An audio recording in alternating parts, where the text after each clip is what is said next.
Olá, meus queridos alunos, aqui é o Wesley, professor de História. Nós vamos falar sobre o Brasil, a nova república. O tema do está no PET é bastante interessante. A nova república e sua frágil democracia. Essa é uma aula para a semana 4 do PET 3. Nós vamos falar aí dos governos entre 1989 e 2021, dando aí algumas características importantes, dando aí os principais, o que principalmente você precisará para as atividades desta semana. Vai ficar muito longo esse vídeo. Então, preste bastante atenção, porque terá informações importantes. Vamos aos governos aí. Na aula passada, nós estávamos falando, né, chegamos ao governo Sarney, falamos do Plano Cruzado, falamos, né, do insucesso do Plano Cruzado também.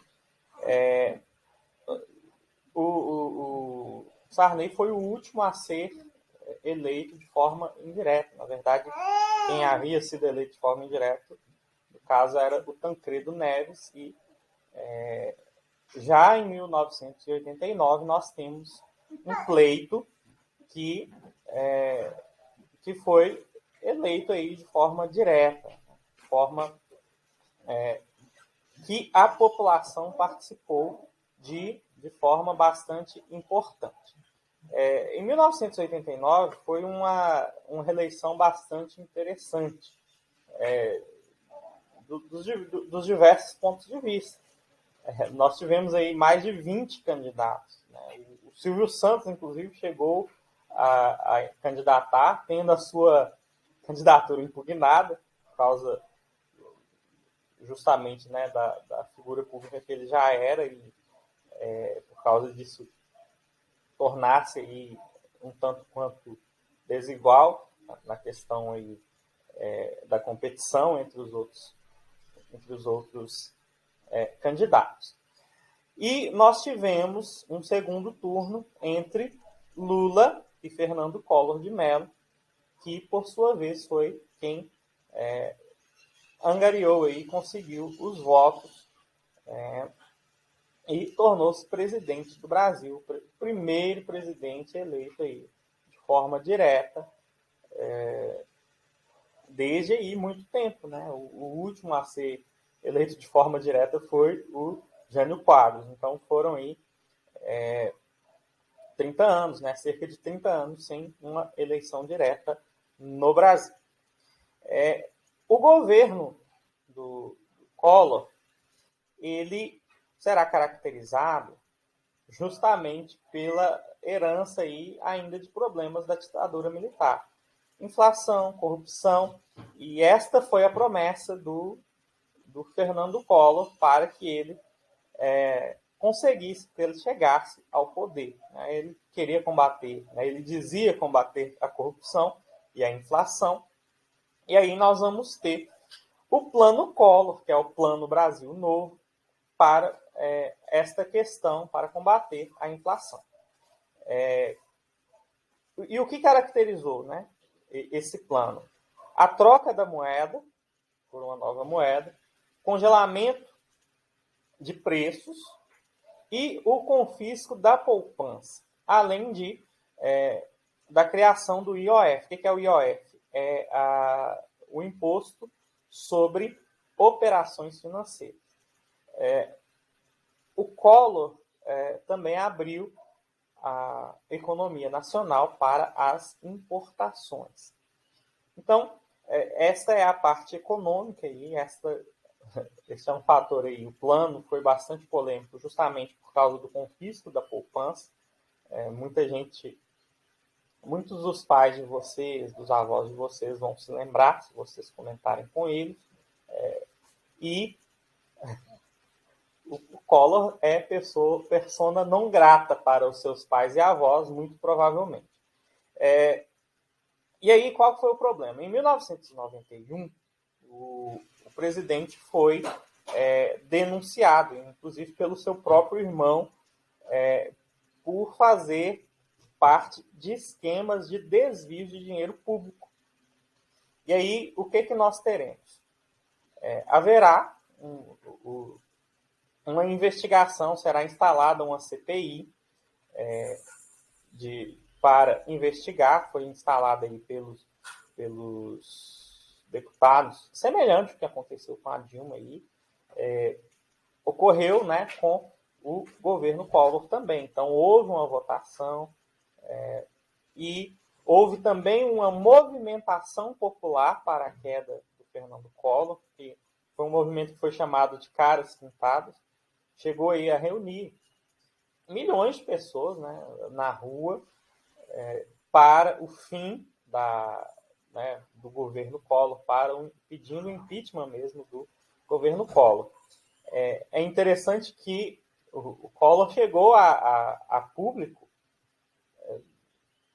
para pedir que as pessoas fossem à rua de verde e amarelo para defender o presidente eleito democraticamente, e o que aconteceu no dia seguinte? Justamente o contrário. O povo foi de preto, finalizando aí luto pela corrupção no governo federal.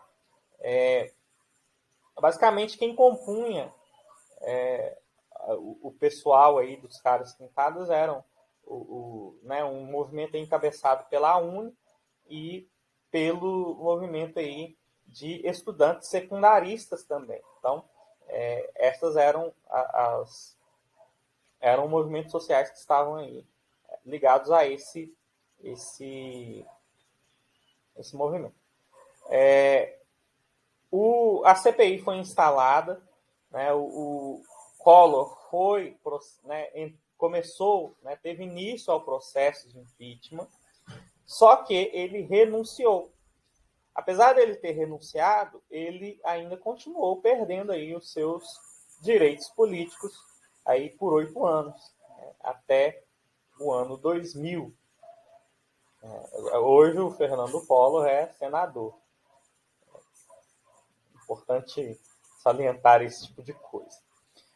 Saindo do Fernando Collor, nós temos aí uma figura bastante importante, bastante interessante, que é a do Itamar Franco. E é uma nota aí bastante importante que entre 1992 e 94, no ano de 93, o Itamar Franco ele reativou a linha da Volkswagen que produziu Fusca.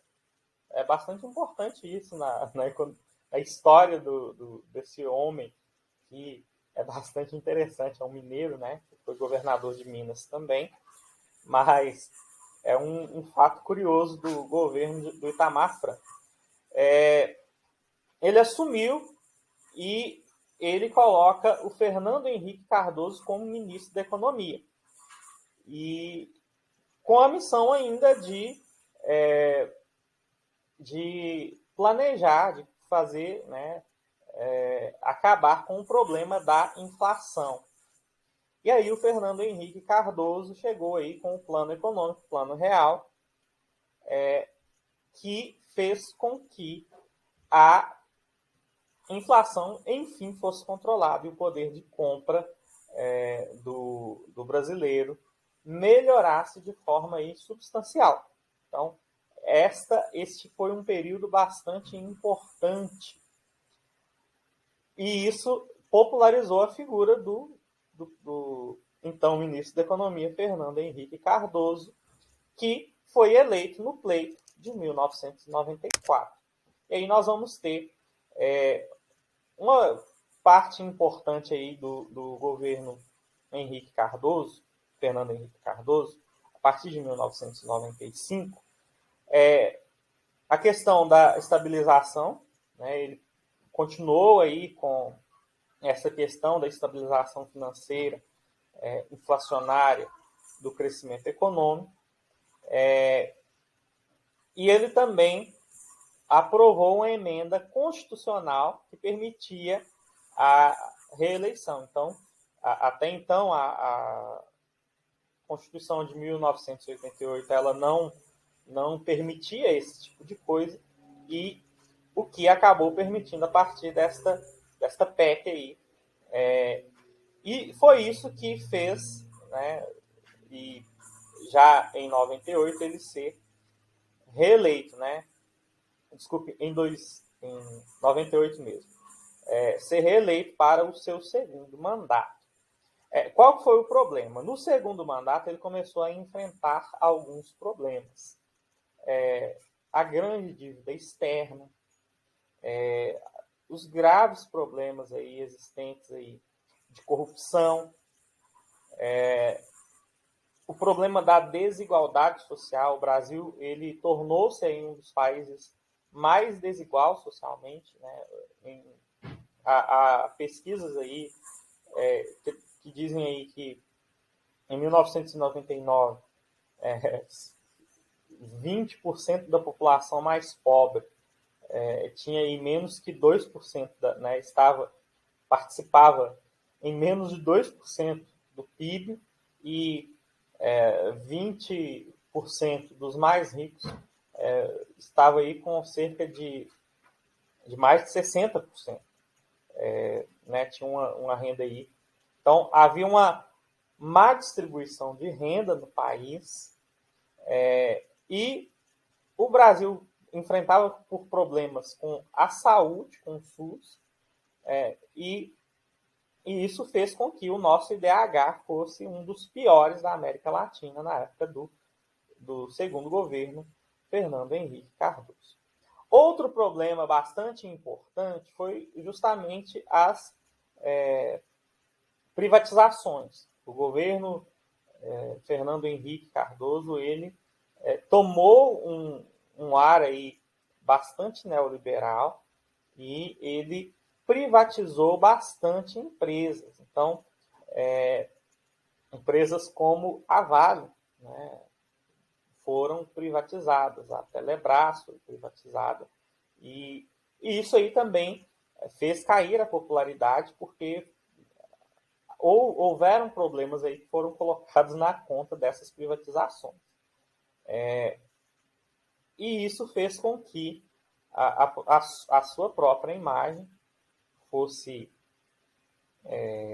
né, o seu governo perdesse aí popularidade, e aí ele não conseguiu, por sua vez, colocar o seu sucessor do mesmo partido, que seria o José Serra, e que acabou perdendo para o Lula, que enfim chegou à presidência no ano de 2002, na eleição de 2002.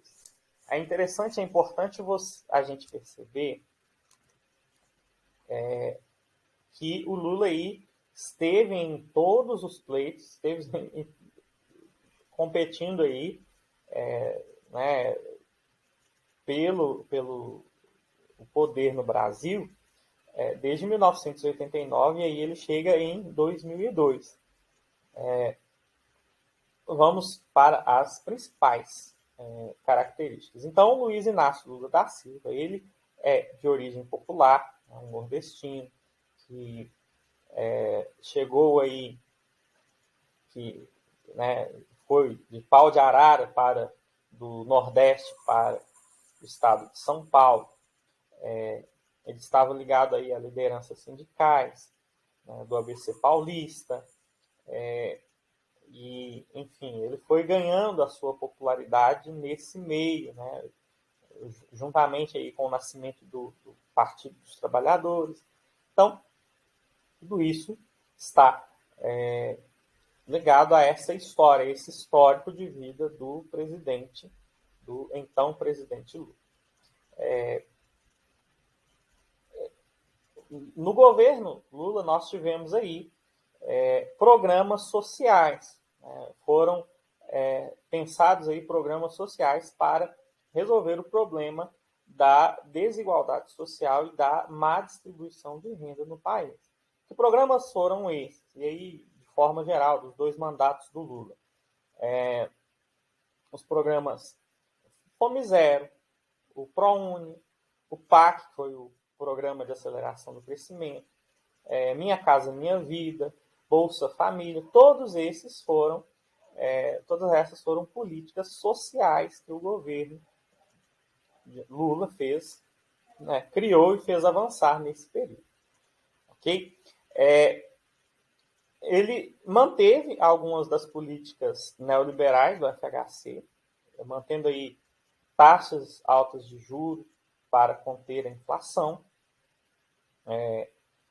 No final do primeiro mandato, à frente da presidência, surgiram aí denúncias de corrupção da base governista. Destacadamente no Partido dos Trabalhadores, no Partido Trabalhista Brasileiro, no Partido Progressista. Esses casos de corrupção ficaram conhecidos aí como mensalão. Eram desvios de dinheiro público para financiamento de campanhas eleitorais do PT e também para a compra de deputados, de votos de deputados favoráveis aí às pautas levantadas pelo governo. Então, este foi um grave caso aí de corrupção. E é importante nós termos em mente que haviam aí pessoas que estão aí na mídia de hoje em dia, né, do lado de lá, de outro lado do campo ideológico, estava aí atolado até a lama, né? Roberto Jefferson, nessa questão do mensalão. Apesar da questão dos escândalos aí de corrupção, Lula conseguiu se reeleger e, com a sua popularidade, ainda conseguiu eleger a sua sucessora, que foi a Dilma Rousseff. A Dilma Rousseff, ela basicamente dá continuidade àquilo que o presidente Lula começou. Okay? E aí, em 2014, ela foi reeleita e em 2016 nós temos aí o segundo processo de impeachment aí na nova república, né? Então ela foi substituída pelo seu vice, Michel Temer. Então Dilma saiu aí. Há também uma questão toda aí de várias situações, várias acusações de corrupção, corrupção na Petrobras, enfim. Mas o impeachment foi dado sob a justificativa de uma manobra que se chamava pedaladas fiscais, que foi tido aí como um crime de responsabilidade. Existe debate sobre foi ou não foi um golpe de Estado o impeachment da Dilma, mas como isso não é consenso, né, entre historiadores, entre cientistas políticos, é melhor a gente não aprofundar-se nisso, porque também não vai fazer parte das atividades de vocês. Ok? E aí nós vamos ter o nosso querido vampirão aí, o governo Temer, entre 2016 e 2018, e ele vai trazer uma agenda bastante neoliberal, ok? Também. Ele assume aí, de forma interina, o cargo de presidente da República em 31 de agosto, tomou posse aí de 2016. Dentre as suas principais medidas está a PEC 241. O que essa PEC fez? Justamente a questão do congelamento do orçamento público por 20 anos. Então, por 20 anos, a partir de 2016, nós teremos o orçamento congelado, aí corrigindo apenas, acompanhando a inflação, para as questões aí, do governo. Então, aí, áreas bastante importantes serão atingidas por esta PEC 241, por exemplo, a educação, a saúde, e que não poderão ter aumentos aí nos investimentos durante 20 anos. É importante nós termos em mente que nós estamos aí, né, no ano 5 dos 20 anos. Então, é bastante importante, são coisas que aconteceram aí. Outra aprovação foi a questão da reforma trabalhista. E a reforma trabalhista ela vem no sentido de flexibilizar as relações de trabalho, de flexibilizar todas as questões aí da CLT, né? Várias regras da CLT foram aí, digamos que, relativizadas. Então, acordos coletivos que empregados e empregadores passaram a prevalecer sobre o que está previsto na legislação.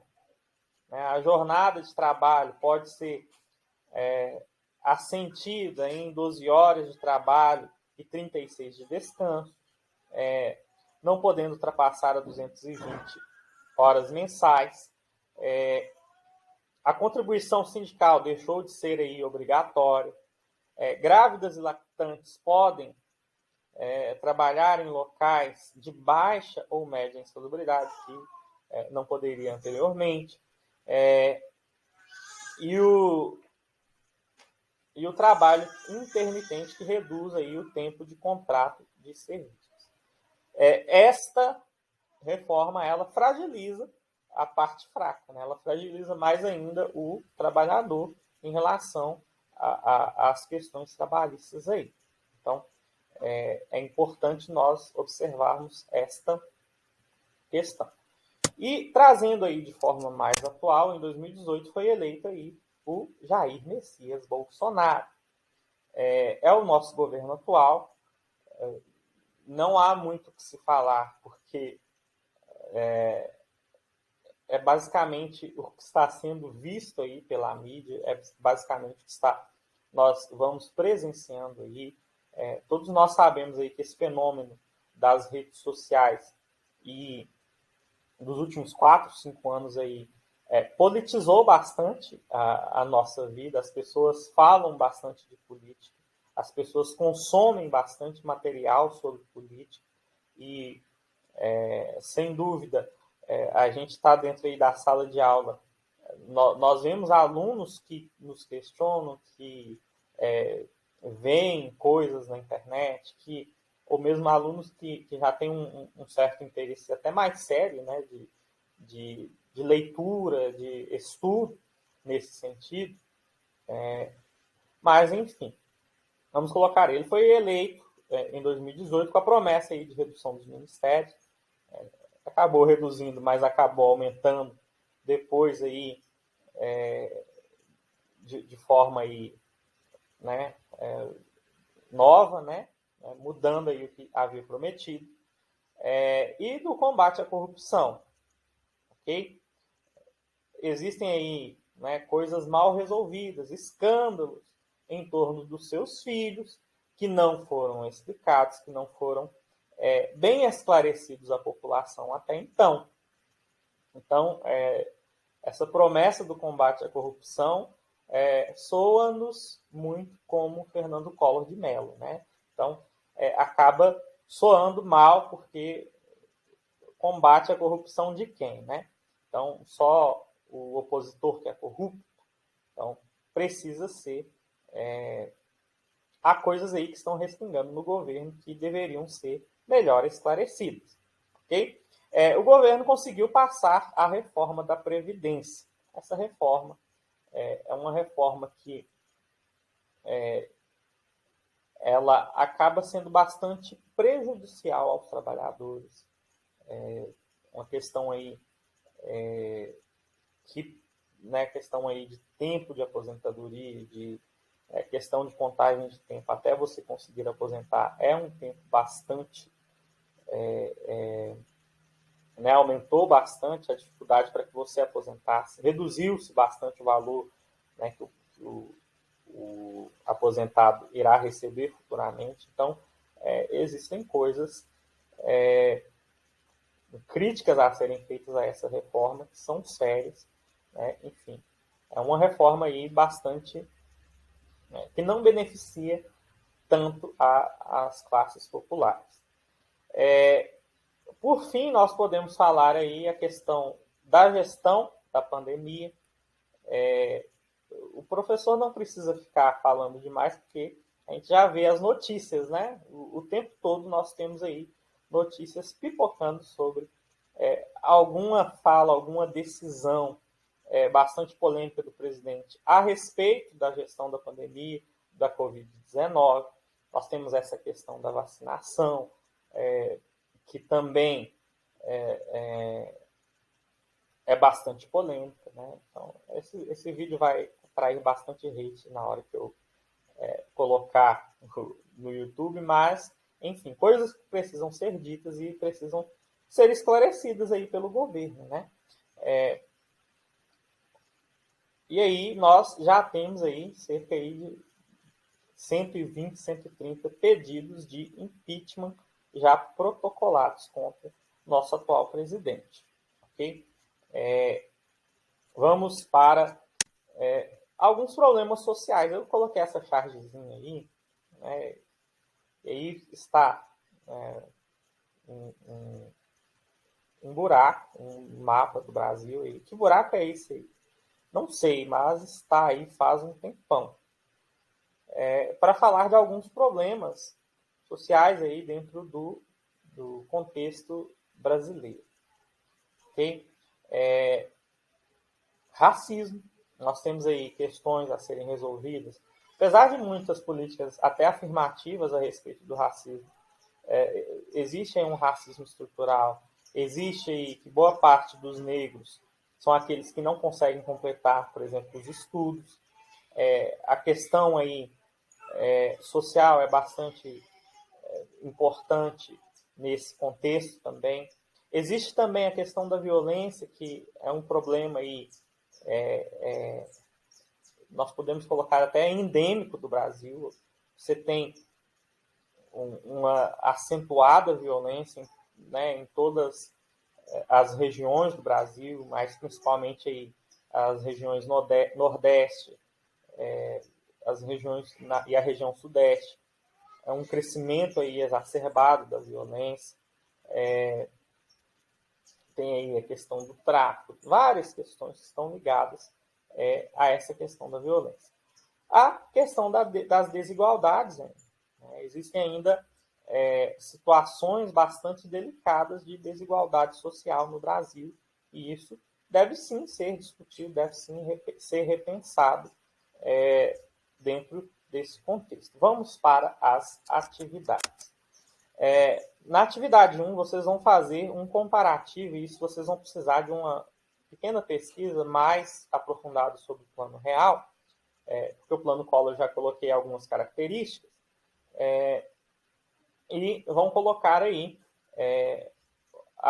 um quadro comparativo entre plano Collor e plano real. Na número 2, vocês vão colocar quais foram os principais avanços dentro aí do campo social, né? Quais foram as principais políticas sociais durante os governos Lula e Dilma. Okay? Na número 3, vocês têm aí um texto aí que vai falar da questão de desemprego. E aí vocês vão colocar aí qual que foi o resultado prático da reforma trabalhista de 2017. Esses resultados estão de acordo com o esperado pelo discurso da aprovação dessa reforma. Então, vocês vão ler esse texto e verificar essa questão. Na número 4, nós temos aí a questão da favela do Jacarezinho, que um texto sobre a favela do Jacarezinho, sobre uma questão aí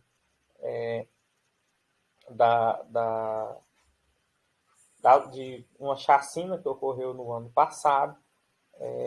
Então, preste bastante atenção, são situações que vocês precisam estar atentos. Na verdade, a chacina ocorreu esse ano.